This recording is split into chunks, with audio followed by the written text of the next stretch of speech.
We're halfway through this class and halfway through Module 2. We're starting week 7 this week, which means we're nearly halfway there. This week, we're going to talk about several things. First, we'll start out by reviewing definite and indefinite articles, and then we'll learn the new expression, il y a and il n'y a pas. To start with, let's talk about definite articles. Remember that a definite article is the equivalent of the word the in English, and there are several forms in French that correspond to the number and the gender of the noun. If the noun in question is masculine and singular, such as livre, then we use the definite article le. If the noun in question is feminine and singular, such as femme, then we use the definite article la. If the noun in question starts with a vowel or with an H, then we use elle apostrophe. But if the noun in question is plural, and in here it doesn't matter if the noun is either masculine or feminine, then we use the definite article les. We used this week in Module 2 when we asked questions such as Est-ce que vous étudiez le français? Est-ce que vous regardez la télévision? Est-ce que vous étudiez l'anglais? And etc. The other kind of article we've learned so far are the indefinite articles. This was in Module 1. Remember that an indefinite article is the equivalent of a, an, one, or some in English. Again, there are different forms depending on whether or not the noun is singular, or plural, or masculine, or feminine. For a masculine singular noun such as livre, we use un livre. For a feminine singular noun such as femme, we use une femme. And for a plural noun, regardless of whether or not it's masculine or feminine, we use des. So let's look at some comparisons. Remember, a definite article indicates a specific thing, whereas an indefinite article shows that something is indefinite. For example, voici une bibliothèque. Here is a library. This is indefinite. It doesn't tell me which specific library it is. It's just a library. But voici la bibliothèque où j'étudie is more specific. Here is the library where I study.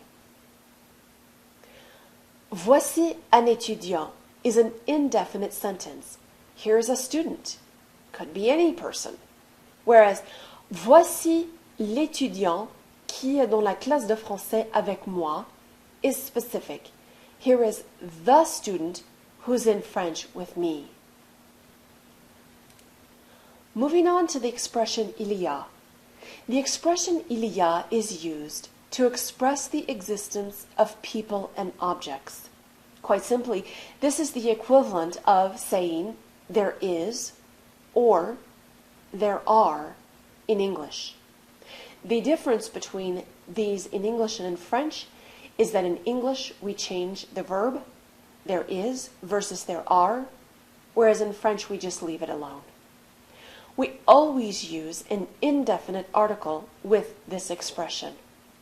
For example, il y a un ordinateur sur le bureau du professeur. There is a computer on the professor's desk. Here, it's a computer on the desk. Il y a une bibliothèque sur le campus. There is a library on the campus. And lastly, il y a des cours intéressants à BSU. There are some interesting classes at BSU. In the last sentence, which is plural, remember, you also have to make your adjective agree to the plural and use the plural form of the indefinite article.